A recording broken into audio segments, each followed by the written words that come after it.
Kneel before Zod! You can't go! All the plants are gonna die! I'm gonna take a bath.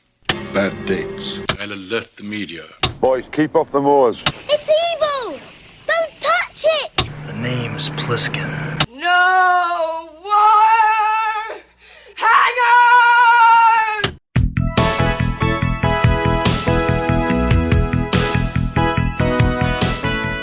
Welcome to Vintage Video, where we're rewatching the 80s so you don't have to. We'll be reviewing every major film release of the 1980s in chronological order, overanalyzing what you've seen and spoiling what you haven't. I'm Patrick O'Reilly. I'm Jesse Bayless. And I'm Richard Wells. And today we're discussing Firecracker, released May 1st, 1981. It was written by Ken Metcalfe and Cirio H. Santiago, directed by Cirio H. Santiago, and released by New World Pictures.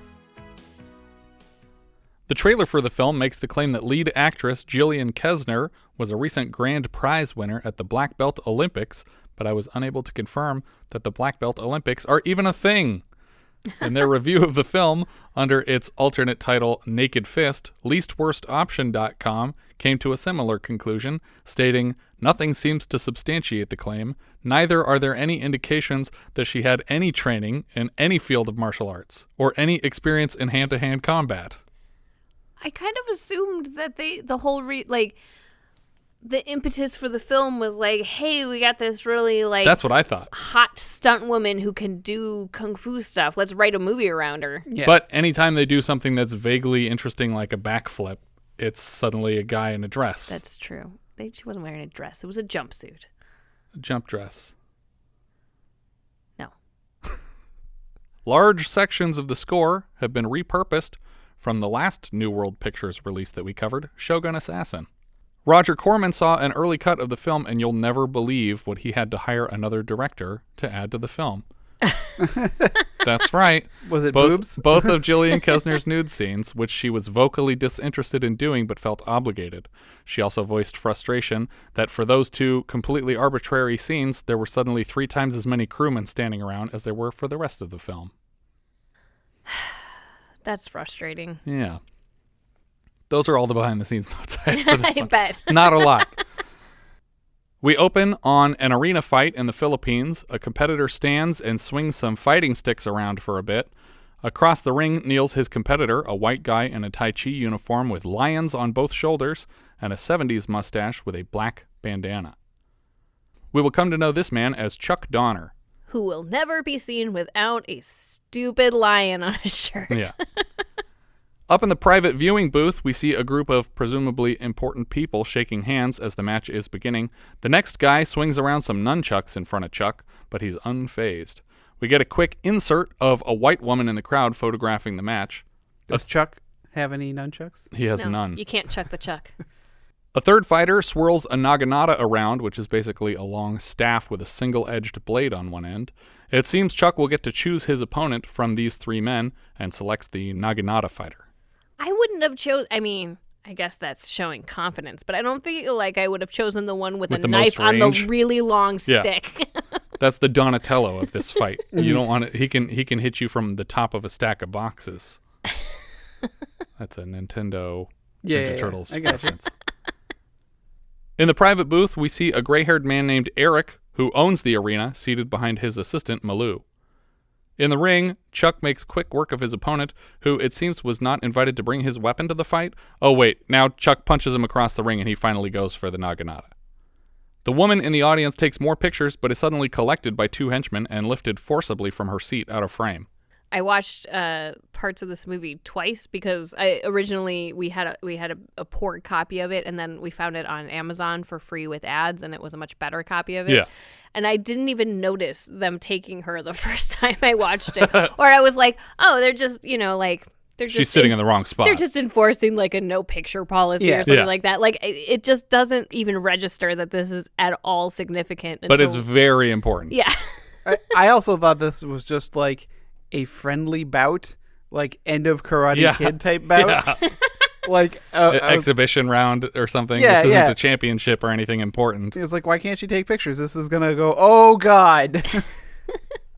Chuck manages to evade the weapon long enough to wrestle it away from his competitor and then skewers him with the blade, lifting him into the air on the end of the stick. Chuck has won the match, which was apparently to the death, and Erik smiles wryly in his booth. Now we just need the guy to go, get him a body bag. It's less ironic. Chuck tears the dead fighter's dog tags off and lifts them in the air. We cut to an insert of strands of firecrackers exploding across the screen, and the title wipes over the shot. We get an insert of Jillian Kesner punching toward camera to accompany her name in the opening credits. She continues practicing between the titles with all the other names. But I think that this is the only reference in the entire film to the fact that it's named Firecracker. That is correct. We see a plane landing on a runway and cut to a woman identifying herself as Susanne Carter in a hotel lobby. She's paying for a one-night stay. Two men make note of her arrival and follow her to her room. By the time they get there, she's already partly undressed and catches them rifling through her dresser, and she quickly kicks the shit out of them in her underwear, and they're eventually thrown through walls. But we don't really get any sort of closure on this scene. Yeah. We just cut away without resolving that. But these guys are just like random dudes that are trying to take advantage of a tourist, right? I think so, yeah. There's so many fights in this movie that are never really explained. It's just people show up and fight her. But all of the scenes that seem so arbitrary are always the ones where she's in her underwear. Yes, I think that's true. Which means they were added They were later. added. Okay, yeah, just like I feel like it's weird to be like random dudes followed her into her hotel room to, I guess, rob just her? steal maybe? things. But wouldn't you go for the suitcase that she brought in and like not go through the drawers immediately? I feel like people don't put stuff in the drawers the second they get to their hotel room. But maybe I'm wrong. Maybe I do things wrong. We never learn who these hotel burglars are affiliated with moving forward, and apparently, again according to leastworstoption.com, the scene is recycled whole cloth from director Santiago's 1974 film TNT Jackson, and is reused again in 1993's Angel Fist. Not literally the same footage, but just the action of the scene where a woman checks into a hotel, there are people robbing her room, and she beats them up. I didn't know if it was just like they superimposed her over the previous fighters. The only insert with a face in it got switched out. We see Susanna in a taxi to Olongapo City. She enters a bar and asks a bartender if Pete is around. Hi, how you doing? Is Pete around? I'm Pete. What do you need? Vanessa Goodman. Do you know her? She rents a room for me. She hadn't been around for weeks. Sounds like you keep pretty close tabs on her. Does it? He hasn't seen her in weeks, and he's still charging her for this room. Seems like a loose tab to me, or is she just impressed that he knows the name of one of his tenants? He explains that he's been trying to deliver her a telegram since she's been gone. Susanna claims to have written the telegram and then asks to see it, which is suspicious already. Right? Because if you wrote it, you have the least to learn from seeing it. I'm Susie Carter, Bonny's sister. Vanessa Goodman's just a byline. Hey, Ray!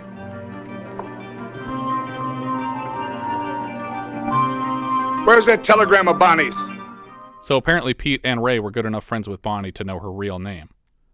Really hoping there's a Winston and an Egon working here too to cover all of the original Ghostbusters. They lead her to Bonnie's abandoned room and find the telegram, which she confirms is the one she sent. I don't know what the point of that was. Well, I guess just to make sure that she didn't ever come back to get it. I guess, or that she's at the right hotel in the first place.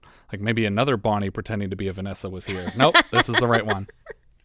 While Susie's in the room with Ray, a riot suddenly breaks out back in the bar. 15 guys jump Pete all at the same time, and he throws them off like nothing. Who are these guys? I have no idea. I don't know what caused this fight to start, other than wouldn't it be cool if these people were fighting now? I know. This is my biggest problem, I think, with this whole movie, is everybody is randomly fighting with no reason. Yeah, there's no motivations for anything.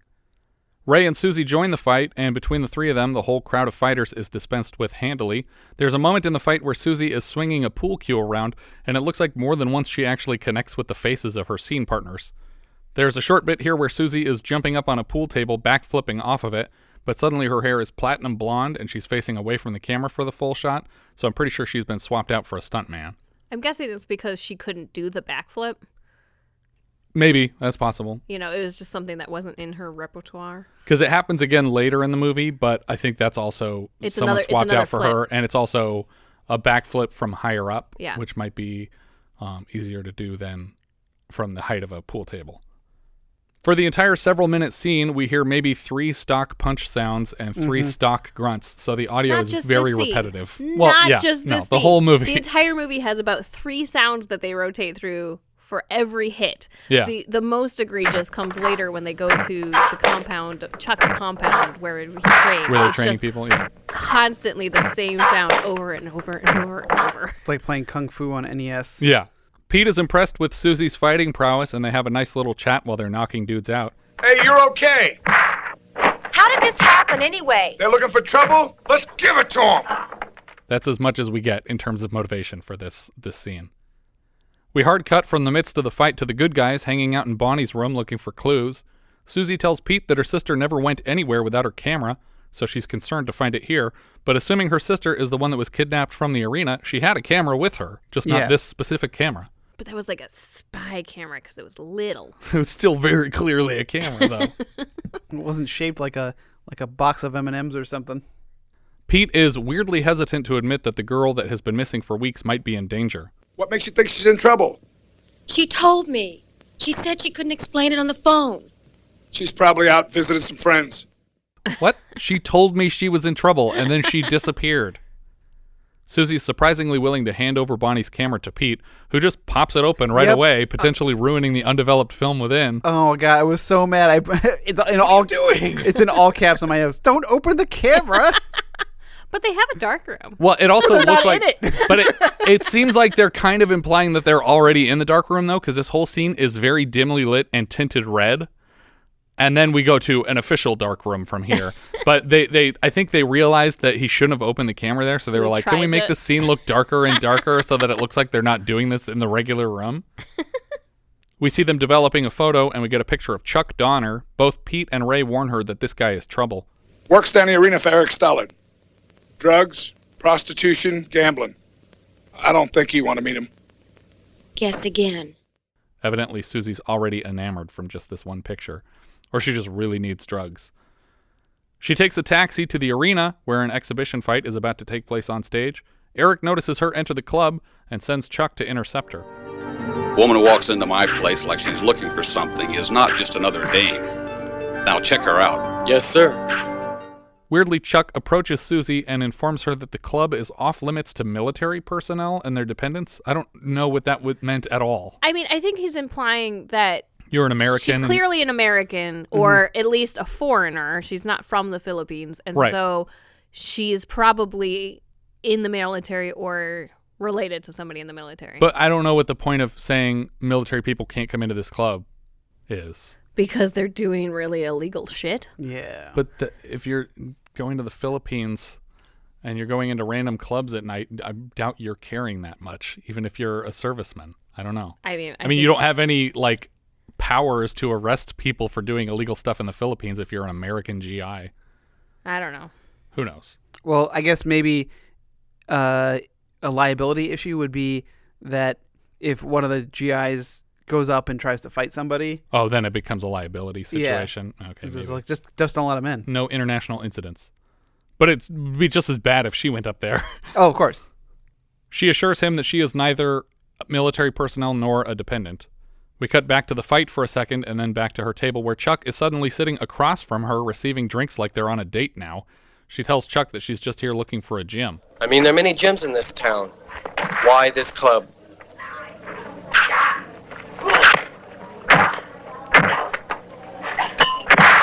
I need a place to work out.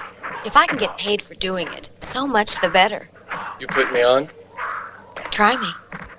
Implying that she's interested in competing alongside their fighters on the stage.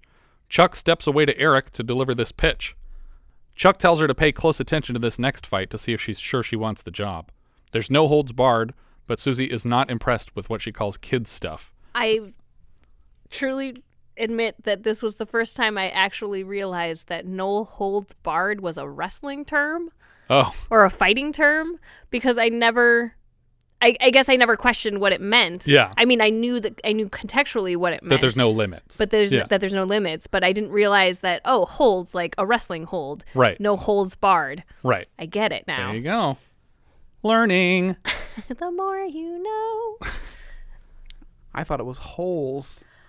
There is a podcast called No Holes Barred where a couple of ladies talk about sex and stuff. But they don't have any holes. Yeah. What? No, And they sing and they're not everything barred. because they're barred? They're Any bards? holes go. Oh, okay, that makes sense. The fight ends with one fighter breaking the other one's arm. Chuck turns to her for confirmation that she's still interested. If the money's right. I'm not talking money. I'm talking physical punishment. He bets $500 that she wouldn't last 3 minutes with Bruno, the fighter on stage, and we cut right to the fight happening. Chuck and Erik are impressed with her form, and she manages to pin Bruno at the end of the fight. Later, Chuck tells her that they're going to discuss bringing her on and get back to her. Don't call us. We'll call you. She notices Ray followed her to the club to be sure she had a ride back, and they leave together. Why don't you drive me here? You could have saved me cab fare. Yeah. You just followed me and just watched me while I was here? Erik is concerned by her abilities, and Chuck relays her background. She's good. Too good. She's a martial arts teacher. 6th Dan black belt. Owns her own dojo in L.A. Out here on vacation. Erik isn't buying it and asks Chuck to keep tabs on her. Back at the hotel bar, her friends advise Susie to pretend that she's here learning arnis, the national martial art of the Philippines that incorporates fighting sticks in combat. They tell her there's a guru with a school nearby that her sister once interviewed for a story. Chuck enters the bar and leads her away from the group. Unclear how he found her here, or why he wasn't at all concerned to find her staying at the same hotel as the very similar-looking journalist character who they recently kidnapped. He takes her out for a meal at a fancy restaurant. I think it might be the one that's attached to the arena, actually. She admits she's surprised by their second technical date of the evening. Well, it's not every day a fox like you comes into town. I'd be a fool to pass up this opportunity. Eventually, though, he admits that he's here strictly for research purposes. Yeah, you know what would have been a better line? Not every day a firecracker like you comes into town. Oh, hey, there you go. That would have been a better line. Tie it into this title that makes no sense.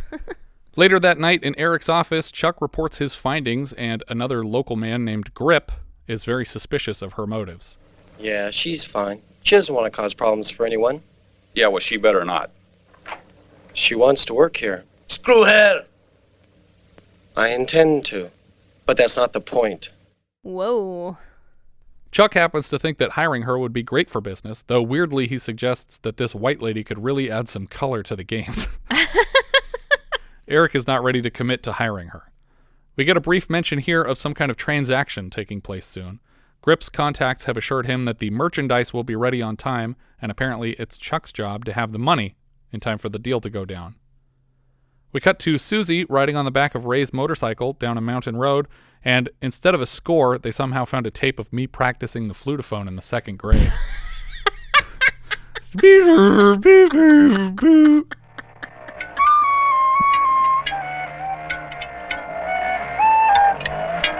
You can kind of hear my brother jamming on the didgeridoo in the background there, too.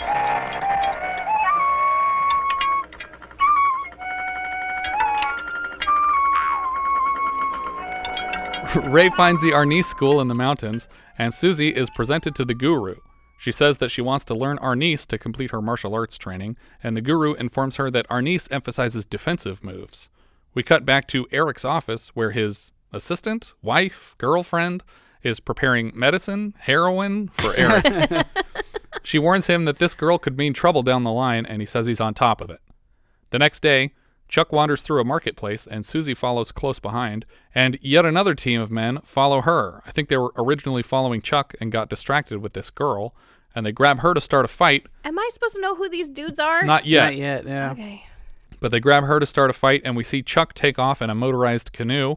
Susie beats the crap out of a few of them. I feel like there's got to be a name for I a motorized Googled it. canoe. I couldn't find it. I couldn't figure out what it's called. There's a Bangkok, but it's a little different. It's got these railings on the sides of it. It's a motorized canoe. I don't fucking know. Is it one of those long tail boats? Sure. If Like you one think of I the- didn't like- Google this for like one of 45 these? minutes in the middle of my notes. I believe you. Sure. What's that? It's a long tail boat. A long tail boat. Because their outboard motor, like here, you can see here their outboard motor. Like Yeah. The drive shaft goes way out into the water. Isn't there one in Man with the Golden Gun where he throws the kid overboard and steals it? Yeah. Roger Moore was the best Bond. Hot takes. Susie beats the crap out of a few of these guys and then runs off until she comes around a corner to find a gun in her face. I was hoping this would not be necessary. I could scream and call the police, you know. I am the police. What's the point of announcing that you could scream for the police instead of just doing that? Because this guy could pull the trigger at any time and end you without you screaming. We cut to them driving together, and he asks her to lay off Chuck Donner because he's trying to conduct his own investigation into Bonnie's disappearance. So were those other two guys also police? Yes, they were. Okay. Sorry, I was not clear on that. No, this took me a while to decode some of the scenes, but that's what was going on there. She agrees to stay out of the way, and we cut to the day of the big transaction, and the trading parties are meeting at an enormous parade. Chuck hands off the money to Grip to make the delivery, and Grip enters a small shop where he's led to the back room and invited to sample the product. They seem to be buying a papier-mâché mask full of a white powder. A pair of cars approach a floodway, preparing to drive through the shallow water across the top. On a nearby hillside, Chuck is coaching a team of gunmen how to attack the caravan. He advises them to scare away the men and steal the product. So apparently when he said scare, what he meant was all open fire at once. Yeah. Sorry, just because at this point I'm getting a little confused. Because The deal went down. The deal went down. Money was paid for drugs, Right, and the drugs were being driven back. And the guy taking the drugs works for Erik, works for the club. Yes, Grip is driving the drugs back to Erik right now. But Chuck also works for the club. Right. But he's double timing them in theory. That's what it looks like from this scene. Right. Yes. Okay. Just making sure I follow. From this scene, it looks like Chuck is, going rogue and attacking this to benefit himself. Right. And he's not being careful enough for my taste in disguising the fact that he's involved with this hijack. Because he should have been with Grip. Yeah. And told his men, just don't shoot at this part of the car. Yeah. But instead, he just lets them shoot all over the car, and the cars are quickly perforated in a hailstorm of bullets. Grip in the passenger seat of the second car shouts at the driver to reverse across the waterway, but their path is quickly blocked by another car, and they all evacuate, jumping into the river to swim to safety. Gunmen from the blockade car run up to Grip's vehicle and shoot open the trunk to reveal a bunch of papier-mâché masks with bags of drugs inside each one. Back at the arena, Erik's assistant wife character, Malow, is watching some practice fights from the luxury box when Grip and his men angrily storm into the ring to inform Erik that the product was stolen. Because some of them got shot, but some of them got away by just swimming down whatever waterway. It looked like all four people in Grip's car got away. Right, but the other car was up front and got just demolished. I want that shipment back, and I want the bastards who ripped me off. We cut to Chuck running full speed down a road and Susie following in a horse-drawn rickshaw. A carload of Grip's men see this going on and pull up in front of Susie to yank her out of the vehicle. They drag her into a neighboring warehouse where they fight for a bit on the way to the arena. Susie is presented to Grip and expected to answer questions for him, but she isn't able to satisfactorily answer any questions, instead insisting that she's even more confused than Grip is and has no idea why she was brought here. Grip presents a cobra in a cage and claims it's his version of truth serum. You answer the question correctly. The snake stays locked up. You tell a lie, it is released. He quizzes her on her recent movements, and she claims to be a tourist mostly, but eventually divulges the reason for her visit, to learn the Arnis technique. Grip isn't buying it and repeatedly asks her real purpose here. What is your purpose here in Olongapo? He accuses her of working with the police, and she only admits that she was recently picked up for questioning. What is your real purpose here in Olongapo? It seems Grip has placed the blame for the floodway ambush on Susie and her cooperation with police, but she's actually being completely honest when she claims ignorance of this entire situation. Yeah. So his truth serum works. It works. She's telling the truth. Except for that she came here to learn Arnis, which she did not. I would have thought Grip would have seen Chuck or recognized some of his men conducting the ambush, but apparently he couldn't identify anyone involved. His patience expended, Grip releases the cobra and stupidly stands in the ring with Susie and the snake. So she grabs the snake and does a backflip onto the fence around the ring and tosses the cobra like a scarf onto Grip's shoulders, and he's immediately losing his shit. Okay, so I watched this flip with the snake like it's 5 playing times. in reverse. Okay, I just wanted to confirm. I'm like, this has got to be backwards. There's no way somebody did this forwards. She does a front flip down into the ring, and then they reversed it. Yeah, they played it backwards. Shot. Yeah. Okay, that makes way more sense. She starts beating up his henchmen on her way out of the arena when Chuck shows up and compliments her form. You have the situation well in hand. You might say I had to snake my way through. I don't get it. He wasn't there for the snake part. He doesn't get your joke, lady. I don't get her joke, really. He invites her out for a drink, even though I thought she was still mid-escape fight. Also, she's had not only Bonnie's friends warn her that this guy's into drugs and prostitution and murder, but now she also knows that the police are actively investigating him as a suspect in her murder. Right. But he's so cute, though. I mean, look at his mustache. You could turn that down, you're telling me? Back at his place, she's impressed with the decor, but he's fuzzy on where his money comes from. We cut to Erik sparring with underlings beside his home, and again, Malow is telling him that she doesn't trust this Susie character. I love this scene because when she... The fake fight? Well, not only the fake fight, but she pours him a drink, and for some reason, the audio, all the Foley is right on that glass. And it's like the most perfect pour from like an orange juice commercial. Yeah, it's just like, what is this? Why did you bring that Foley up so much? Yeah. That should have been really in the background, but it's so much in the foreground. Erik's a fan of loud drinks. Malow is telling him not to trust this Susie character, especially now that she seems connected at the hip to Chuck, who plans to take her to see the training camp. Turns out Erik ordered that tour because he senses her killer instinct, and he wants her to know that they condone fighting to the death.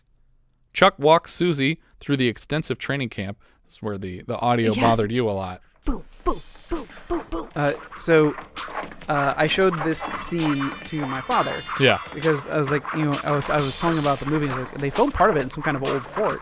And he's like, was it Corregidor? And I said, I don't know.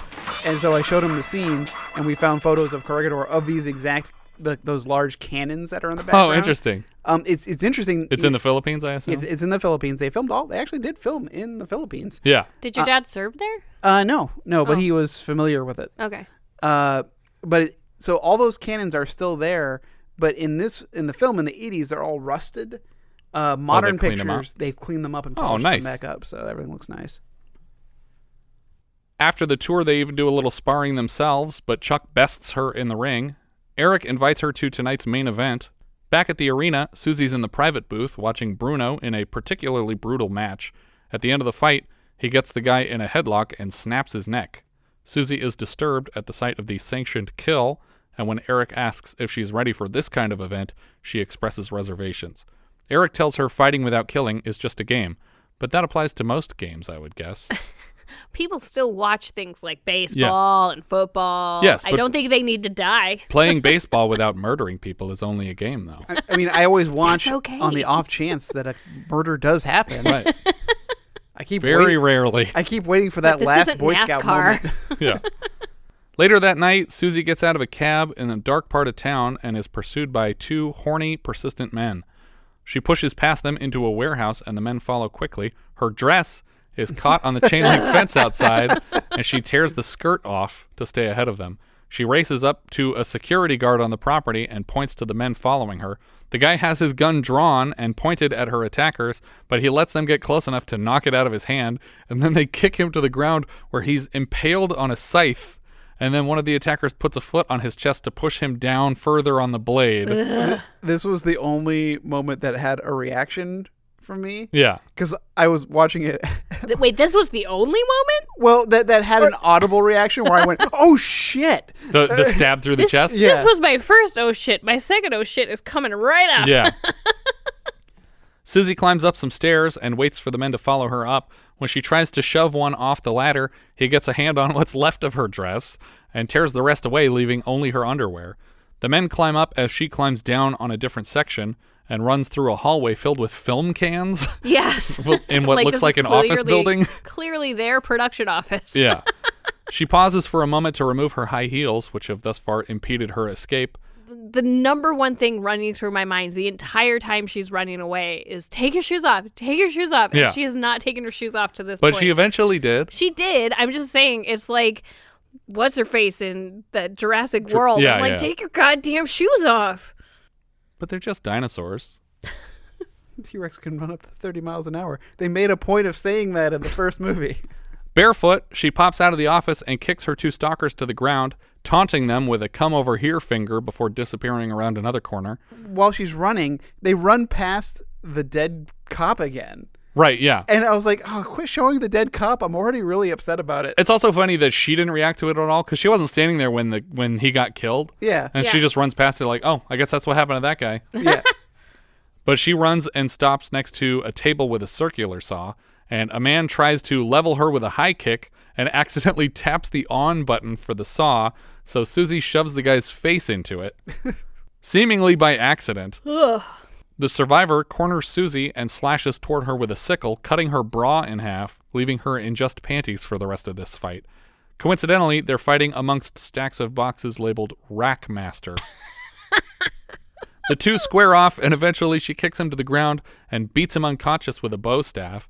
We cut back to Erik's home, where Grip informs him... Sorry. You're not going to mention the thing that you read on the IMDb, the dumb thing? It's for sure not true, so I wasn't going to mention it. On IMDb trivia, it says that the cutting the bra in half was just a complete coincidence that happened on set, and they just went with it. It's like, wait, hold on a second. You set up the camera and you lit for an insert of just her breasts and then literally swung an actual scythe right in front of her and you weren't trying to cut the bra in half? I don't believe you. There's no way that didn't happen on purpose. We cut back to Erik's home, where Grip informs him that a second deal has been arranged with the suppliers to make up for the lost product. If I were Erik, I would assume that the suppliers that sold me the stuff immediately ripped me off, because how many other people know where these drugs are going to be and when? Malow asks when the new deal is happening, and Grip says he's not going to chance it by telling anyone if he doesn't have to. Erik insists that Grip bring Chuck along to avoid another interception. Grip puts up a fight, but Erik threatens to cancel the deal if his interests aren't protected. We cut to the bar, where Susie takes a call from Chuck announcing he's going incommunicado for a few days, and she has no questions whatsoever. Yeah, and they're super like cute and bubbly on the phone. And at this point, I'm questioning: is Chuck actually a bad guy? I saw him murder somebody. Yeah, did they just frame him? Did he kill a bad guy? Like, is he training like an army to fight Erik? Like, what is happening? But on the phone, he's just like, "Hey, I'm going to be gone for a few days," and she's like, "Great, love you."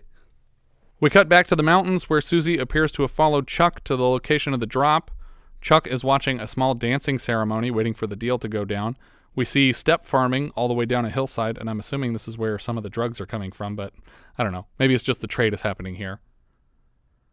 A small helicopter circles the mountaintop, and a man hops out with a small box. I guess this is all the drugs they're buying this time? It's very, very small box. Yeah, it seems like a lot less than when you filled all the paper mache heads with it. Yeah. Well, I guess maybe take it slow if you're worried about people ripping you off now. I guess. It's like the size of 3 Rubik's Cubes. That's how much whatever they're buying. It looks like a safety deposit box. Yeah. Chuck tosses Grip a small backpack full of cash to exchange for the box. Susie watches the handoff with a concerned look as Grip again tastes the merchandise. The chopper takes off again, having made the drop, and we see Susie hop on a motorcycle to race out of there with new information. Unfortunately, as she starts the bike, Malow... Sorry. Just to back it up a step. Yeah. How did Susie know where to be? She followed him. But, like, did she follow him the whole way? Like, she's been following him this whole movie so far. I don't know. They don't really show her getting there. Well, she has a motorcycle. I assume that she just went straight to the arena when he said, "I'm going to be gone for a few days." And she's like, "Okay, cool. Well, I'll just park over here and I'll wait for you to go. And hopefully the cops or Grips people don't yank me away from being your tail." Yeah, it just seems a little outrageous that she was able to follow him all the way up this secluded mountain. Yeah. Unfortunately, as she starts her bike, Malow comes around the corner in a car, sees her, and a chase ensues. Susie comes tight around a corner and falls off her bike in the fakest crash possible. Malow catches up with her and puts a gun in her face. I don't want to use this. Don't make me. We cut to Malow still driving with Susie in the passenger seat now, as she admits that she's working deep undercover for the narcotics unit. I'm Malow Suarez, Lieutenant JG. Undercover. Narcotics Division, Anti-Narcotics Unit. Policewoman. Why bother putting a gun in Susie's face then, if you know that she's not a bad guy? The other cops already checked her out and determined that she's one of the good guys in this situation. Malow knows everything about Susie and her search for her sister. The only info she can provide is that Bonny found out about the dope runs also, and Erik didn't like that. We cut to Grip in one car and Chuck in another, moving down a dirt road. Chuck tells someone to activate explosives, and suddenly all around Grip's car, dirt is being blasted into the sky. The car skids to a stop, and he climbs out with the box full of drugs that he just bought. A group of gunmen run down the hills to collect it from him.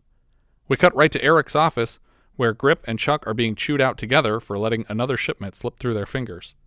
After Grip leaves, Malow sits down to play backgammon with Erik, and we learn that Erik has been ordering Chuck to intercept the shipments this whole time. Which I guess was just to cut Grip out of his share of the score. Well, I think Grip is the middleman right now. And, right. And won't reveal his suppliers. Right. But hopefully, that he'll be able to get in touch with them if he messes up these plans enough. Do you recall the last time we saw two characters playing backgammon? No. The Hand. Michael Caine and his daughter. I while still the mom don't went remember. to go to the grocery store. They were playing backgammon? Yeah, when he was like asking her what she wanted to eat, and she said she's on a diet. Oh, okay. Do you remember the time before that backgammon was mentioned but not played? No. It was when the Hollywood agent asked if Jan Michael Vincent had it. In Hard like, Country. No, I don't have that. We cut to a scene where the cop from the marketplace meets with Malow to collect information. All she has for him is that a deal has been set, but Grip is keeping all the specifics top secret. The cop guy says that he will keep everyone on high alert for the next 48 hours. We also find out here that Malow lied to Susie and knows exactly who to ask about Bonnie's whereabouts. Oh, yes. About Bonnie, Carter. You talk to Ching. He knows. We cut right to the morgue, where Susie is being asked abruptly to identify her sister's body. Really? This isn't a rescue mission? We don't even see the girl again. Susie peeks under the sheets and just starts sobbing. I thought for sure this was going to be the wrong person. Yes. Yeah. This entire scene, I'm waiting for her to say, that's not her, so that they could go and save her. Right. But nope, she's dead already. We cut back to Chuck's fancy apartment where he stares himself down in a mirror, spinning butterfly knives on his fingers when Susie busts in, a complete wreck. He holds her and she cries, not wanting to explain why, when suddenly a cat from another dimension crashes full speed into Chuck's vanity. What is happening here? I don't know. I was so confused. It sounds like this cat just popped out of the singularity. I think it was punched by Michael Caine straight into a different movie. That's definitely what happened. But then the cat jumps face first into another mirror, shattering it, before dashing across the room the other way. I think it's bad luck to break a mirror with a black cat. But apparently this was the ultimate aphrodisiac because... Now it's time. What? Why? Okay, I have such issues with this. Why did she come here when she's distraught? To get dicked. Jesus Christ. By the suspect in her sister's murder. But she knows that this dude has something, right, even tangentially to do with her sister's kidnapping and murder. Right. Why are you here? To get that D. Jesus Christ, I don't understand. Like, I kept thinking this was just like building up to her doing something to trap him. Well, getting him into a compromising position so that she could seek her revenge. But no. Chuck carries Susie to the bedroom where they use the butterfly knives to cut each other's clothes off. Which we could see, which we could use the mirrors on the ceiling to see all over. Right, yeah. Chuck turns off the normal lights and turns on the purple fuck lights. He takes off her shoes and starts cutting off her clothes from the bottom of her pant legs up. Keep in mind, this is his place and she doesn't have a second outfit here. Right? That's going to be one walk of shame. Yeah. Going home I mean, she already did one the other day. Yeah. She was literally just wearing panties when she left that fight in the warehouse. Was she even wearing panties at the end? I think so. Yeah. Although I did joke that at the end, like a bird would just swoop down and steal her underwear. It's like the logic of this film. Clothes just don't like my body. He cuts open her shirt and gropes at her breasts until she reels back and slaps him completely off the bed onto the floor, apparently as a goof. Like, I thought this was the turn where she was going to start beating the shit out of him. And I was like, nope, that was just to be funny. She thought he'd like it. I guess. And he did. She takes off the tatters of her clothes, and it's her turn to alter his outfit. This is played like it's in any way arousing when it's only terrifying and no thank you. She's dragging a knife up his pant leg toward his crotch until she gets past the belt line. It's Noted. like, Jesus fucking Christ. They seem to be lined up completely wrong for sex, but they make out furiously. Susie starts whispering sweet nonsense in his ear. I can feel the blood pulse inside your head. What? Sexy Wait, which talk. head? Which head are we talking about? We cut to Eric's place where Chuck is getting lectured for dumping Bonnie's corpse where the police could find it easily. Grip suggests canceling tonight's handoff, but Erik suddenly thinks the murder investigation will be a useful distraction from their plans tonight. Malow pretends to read a book so that nobody sees how excited she is to know the time for the handoff. We see Malow and the dude cop in the bar of Susie's hotel, and she lets him know first that she believes she's being followed. Maybe don't meet him in person then? Especially at this location. And why are you even here? Yeah. If you go somewhere else because you think you're being followed, don't go and lead them to the people that you need to bust this up. How about this? Instead of suggesting a time and place to meet, just relay the time and place when shit is going down. You don't have to say, meet me at this restaurant at this time. Say, meet the bad guys at this place at this time. Click. Yes. Or dead drop. A dead drop is always the best way. Yeah.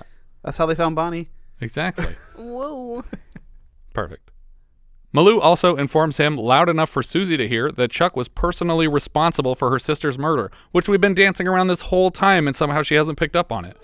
Are you sure about that? I'm sorry. Susie flies out the door to a taxi before anybody can stop her. She's headed directly to Chuck's place, but he's not there as she searches it, frantically shouting his name. Chuck! Chuck! She finds a bracelet of her sister's and a jewelry box on Chuck's dresser. Back at the bar, a couple of Grip's fighters arrive, and a shootout ensues between them and Tony and Malow, the two police. Both henchmen are killed, and Malow takes one in the gut. Tony promises her vengeance, and she dies. We cut to Susie calling Erik from Chuck's place. She's demanding a spot in tonight's fight to the death. He agrees to whatever terms she can come up with because he thinks the show could do good business. Grip pops into Erik's office to announce the merchandise is here downstairs. Erik starts to head to the private booth when Chuck comes out and blocks Grip's path, armed with his knives. Grip's sidekicks manage to take all the stabs while Grip sneaks around to make an escape. Chuck sees Grip at the bottom of a flight of stairs and tosses his knives down where they sink deep in Grip's back, killing him. We cut right to Erik spilling the beans to the cellar and giving his whole game away. I lied to you, purposely ripped off my own shipment, deceived you into thinking that I needed to work out some sort of direct credit arrangement with you. My apologies, gentlemen, for that little misrepresentation. But it was the only way that I knew how to remove Grip and deal directly with you. I don't know why that would work. I don't understand the logic of this whole plan. Yeah. I like how you betrayed someone who was close to you in order to do business with us. Yeah. What are you going to do to us to get to the farmers that we employ? The sellers are invited to enjoy tonight's arena deathmatch. Susie enters the ring as one of the fighters and is invited to choose, like Chuck was, from 3 other fighters in the ring. When Chuck gets here, he's obviously shocked to see her in the ring, and she gives him an angry glare. Instead of the men seated across from her, she chooses Chuck for an opponent. For some reason, Erik approves the fight on account of already agreeing to her terms. Chuck enters the ring, still confused, and Susie slides Bonnie's bracelet off the end of her arnis sticks. Chuck is hesitant to fight as she slaps him around the ring, but the fight has begun. He starts the worst apology ever. Hey, look, I'm sorry. What can I say? Which is lazy apologizer code for, can you write me an apology to yourself? Because I can't defend my actions. It reminds me of Atlantic City when Susan Sarandon's husband cheated with her sister, and he was like, what do you want, an apology? These things happen. Finally, Chuck kicks Susie, first in self-defense, but soon after, she drops one of her sticks, and the two are full-on fighting, 1 stick each. Tony and the rest of the police pull up outside the arena, and at the same time, Ray from Pete's bar just rides his motorcycle directly into the building through a plate glass window. I'm pretty sure the doors were open, dude. There's customers in here. Back in the ring, after a few more flurries, Susie notices that Chuck has sliced her with his knives and her torso is drenched in blood. Word makes it to the private booth that police have arrived, and they start evacuating. The opponent that Susie rejected tries to keep Ray away from the ring. The suppliers are surrounded and apprehended by the police in the arena's attached restaurant. Erik is by himself now in the private box. Ray has taken out 3 fighters on the sidelines, but more keep spilling out into the arena for him to fight. One of the fighters grabs a decorative sword off the wall and tries repeatedly to kill Ray, but misses repeatedly, till Ray takes the man out. Ray sees Erik making a run for it with a briefcase of the money meant for the suppliers, but he corners him with the sword. Ray nearly runs him through before Tony shows up with a gun and demands that Ray stop so that Erik can be arrested and properly charged. I feel like if I was Ray here, just kill the guy. Yeah. Because he's rich and he's going to get away with this if you don't kill him. Just kill him. And I feel like there was this outtake left in the film here where he drops the sword onto the briefcase, and I feel like the sword was supposed to stick into the briefcase. And it doesn't. And it doesn't. It just goes tumbling down the stairs, and the actor who's playing Ray is like looking at the camera like, are we still going? Should I do it again? Yeah. He has this bewildered look on his face. And that's a wrap. In the ring, Susie is quickly disarmed of both sticks, and Chuck continues slashing at her with his blades. He holds them to either side of her neck and is prepared to slice her throat, but he can't bring himself to do it. Because he loves her. Ah, and now I want these characters to just make it work and get married after this moment. What is wrong with this movie? But for real, they blatantly made him. They made her lose the fight. She lost. She lost this fight. She lost, and this bad guy, who is a better fighter than her. Who has just clearly won. We've established throughout this entire film that he is evil. Has chosen to spare her life, and he's beaten her in every fight they've had. Yes.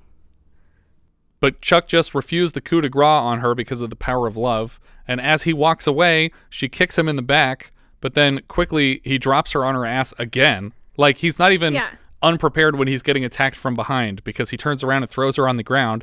She's bloodied and bruised everywhere, and she can barely see straight, but she makes it to one of the Arnis sticks, and she batters him from the legs up to his ribs, laying him out on the ground, and before he can recover from that barrage, she leaps over him and stabs both Arnis sticks into his bulging eye sockets, pulverizing his eyeballs. What? Like, not only did you just take the bad guy and try to make him good by saying, I'm going to spare your life, you took our good guy and made them bad. You made them a shitty fighter with no dignity. And then, and so they basically are stabbing him in the back or the eyes, and then they're doing it with the weapon that they were supposedly being trained in, which was only to be used for defense. It's a defensive weapon. They said if we wanted to kill somebody, they'd be pointy. Yeah. But no. You used this thing that we entrusted you with to defend yourself to kill somebody. But even then, she jammed both of them into his eyes. That wouldn't kill a person. That would blind you. If you jam them hard enough, it's I guess going if you into go the brain. down into the brain. It doesn't look like they went that deep, but maybe they did. But she slowly stands up because pop dies means you're instantly dead, and we hard cut to the credits. And that's the end of the movie. Ugh. This movie's not worth checking out. I would say that the choreography is pretty bad the whole way through. Yeah. The story is flubbed in that, as we've discussed, the hero should win the last fight. Right. And if they're going to lose it, they should lose it with dignity or Right. for a reason. Instead of just, well, no one's going to believe it if this girl beats a guy in a fight. So let's have him beat her, but then he lets her go. And then she kills him like a chicken shit. It's like, no, let's not do that. And also, let's not have the sister be dead the whole time. Yeah, I mean, like, no, she was never able to become the hero. Even if you're going to kill her, don't, because I assumed she was dead most of the time until that scene came up, and I was like, oh, they're having her identify the body. This is going to be the scene where we find out that she's not dead, because the whole time I thought she was dead for sure. And then I expected it to be she's not dead, and she's alive somewhere being held prisoner, and then she was going to die before the end of the movie. So it's like, oh, good, she was alive. Oh, now she died. That's even more tragic that we thought we got to her. Well, and I was never really clear whether Chuck was a bad guy. It was like, okay, again, we saw him murder somebody in the opening. Yeah. But then it was just like, he's trying to be so nice and protective. He's like stopping these drug shipments. I don't know. Like, I don't know what's happening. Yeah. Maybe he's also undercover with the police. Yeah. And he's such like a diligent boyfriend where he's like, I'm going to be out of town for a couple of days. He calls her to let her know. He doesn't just disappear. He doesn't want her to worry. It's like, are you a bad guy? And he's also really worried to see her in the ring, not because he's worried for himself, because he's like, I don't want you to be put in harm's way here. Even though he knows she's a fighter. I mean, he's seen her spar. He sparred with her, but he literally beats her every time they fight. But he won, so he's like, I'm worried that you aren't going to win this match. Right, exactly. Not great. No, it's not great. I don't know. I got nothing. Yeah, it's a thumbs down for me. Yeah. Yeah, it's a thumbs down. Yeah, I got nothing for this. It's like, I don't know. I don't even really know what to say. I'm flabbergasted. It's just, it's pointless fights and pointless nudity, which, again, can be fun, but it doesn't have a point. It's just like, what can we do to get her out of... The only other thing would have been to have her catch fire and quickly tear her clothes off to put it out. At least that might indicate why we call it Firecracker. Here's the thing, though, for the nudity stuff. There are lots of actresses all over the world that are comfortable doing nudity. You don't have to take someone who has been very vocal about not wanting to do nudity and make them do a bunch of nude scenes. I admit that nude scenes make movies better. But it needs to be consensual nude scenes. It needs to be a scene where the person is comfortable doing it. And just because they said yes once on set doesn't mean that it's 100% consensual.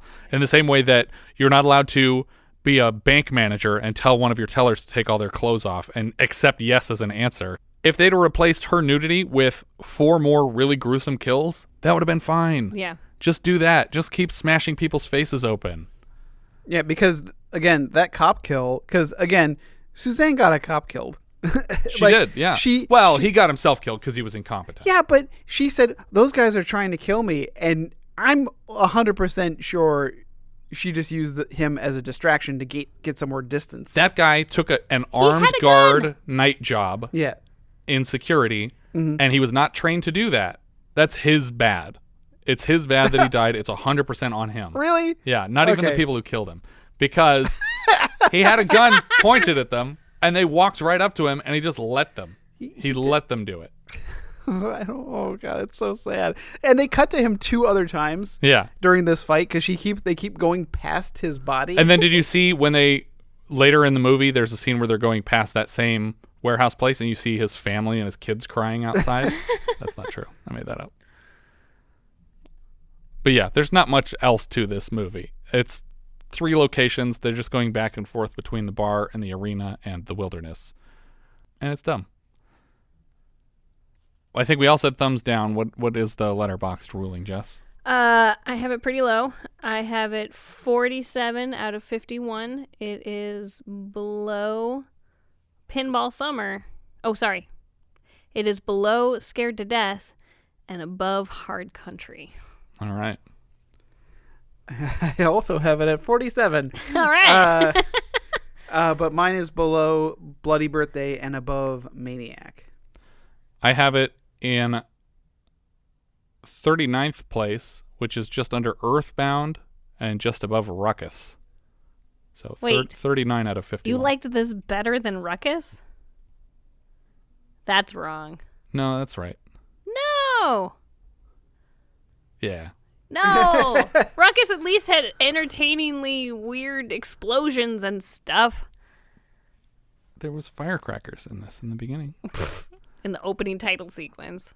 That's true. There were explosions. And a weirdo that wants raw meat. Okay, I'll bump it down 1. Okay, so now it's in 40th out of 51, which puts it just under Ruckus. Yeah. And above Backroads, which I'm totally comfortable with. Yeah, sure, that's fine. Our writer, story, and director here was Cirio H. Santiago. His father, Dr. Ciriaco Santiago, founded Premier Productions in Manila, a film studio in the Philippines. Cirio followed his father's footsteps in the industry and eventually made a name for himself directing English-language blaxploitation features in the 70s, including TNT Jackson and Ebony, Ivory, and Jade. He had a long-time partnership with Roger Corman, and through that connection provided early work for filmmakers Jonathan Demme and Joe Dante. His best-known film is 1978's Death Force, though one of our Twitter buddies, Chris Bench, watched a bunch of Santiago's work during quarantine and recommended to me 1976's The Mothers as one of his best. That's Mothers with a U. What? I'm sorry, where's the U? Where the O would be. Okay. Mothers. No, Mothers. Writer and story were from Ken Metcalfe. He played Sid in TNT Jackson, which he also wrote. He played Erik, the arena boss in this film, so he co-wrote and he played Erik. We'll see him again later this season as Elliot in Enter the Ninja. Additional scenes were provided by Allan Holzman. He directs his first film, Forbidden World, next season, though he was employed by producer Roger Corman to write and direct the nude and underwear scenes for this film. He also edited Cloud Dancer for a minisode earlier this year and Battle Beyond the Stars last year. Jillian Kesner played Susanne Carter. She's Cookie Winchell in Raw Force. She and her husband Gary Graver worked together preserving the works of Orson Welles. She's probably best known for playing Lorraine, Fonzie's girlfriend, on Happy Days. She sadly passed away at 58 from a staph infection contracted during treatment for leukemia. Darby Hinton played Chuck Donner. About a year ago, he played Cole Younger in a film called Bill Tillman and the Outlaws. We previously saw Cole Younger, played by David Carradine in 1980's The Long Riders, and Bill Tillman was just played by Rod Steiger in Catalanian Little Britches. Coincidentally, he's currently working on a film called COVID 2021, starring David Carradine's younger brother Robert, who was also in Long Riders as Bob Younger, and it stars Felissa Rose from Sleepaway Camp. He also plays Cody Abilene, P.I., the lead character of Andy Sedaris' Malibu Express. Classic film. Don Gordon Bell played Gladiator. I assume that's one of the fighters that we see. He's back as one of Venarius's men in Enter the Ninja later this year. And Jim Gaines played another gladiator, and he's also one of Venarius's men in Enter the Ninja later this year. So they had the same role in that movie and the same role in this movie. But in that movie, they sound like a disease. Those are all the credits I have for this one. There's not a lot of people that had second credits that I recognized or were worth bringing up. So I think that's everything for Firecracker. If you guys have any thoughts you'd like to share with us, we are Vintage Video Pod on Twitter, Facebook, Instagram, and Letterboxd, where, as I said before, you can find each of our full movie rankings for the year. We can also be found at vintagevideopodcast.com. We also have a Discord now. You can join the 24/7 movie chat and share your thoughts on episodes past, present, and future at vintagevideopodcast.com/Discord.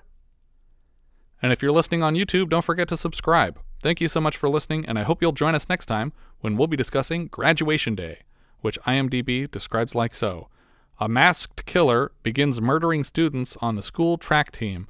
After a track, that's what it says.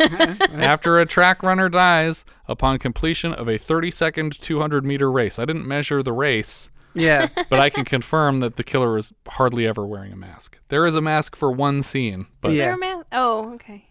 There's a fencing helmet for one scene. Sure. Which I guess is a mask of sorts. But, yeah. It's not a masked killer. We do call them masks when you wear. But people recognize this person in multiple scenes. I would say an obscured, like, because you just don't see his face. But I don't think it is always obscured. It's obscured to us because we're seeing the person's POV. But the people seem to recognize the person when they see the person. Yeah, but they refuse this. We'll get into that. Sorry. I was next episode, everyone. Yeah. All right. Tune in next time for Graduation Day. We leave you now with the trailer for Graduation Day. There are 200 seniors at Midvale High and 7 days till graduation.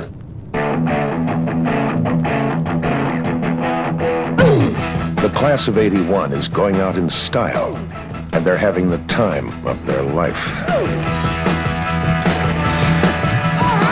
It's been a great year for Midvale High. The track team finished first in the state. Then again, Midvale always produces winners.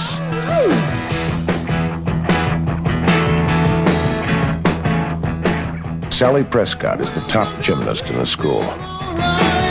She plans to go to college in the fall. Paula Kastoff won 5 cross-country events in the past year. She jogs to school every morning. Ralph Johnson is the football team's star halfback. Pete McFarland set the state record in the pole vault.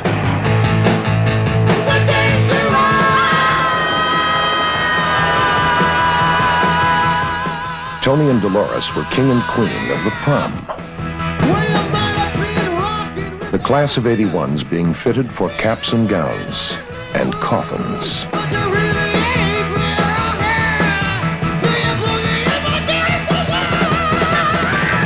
There's 200 seniors at Midvale High and 7 days till graduation. Too bad there'll be no one to celebrate with.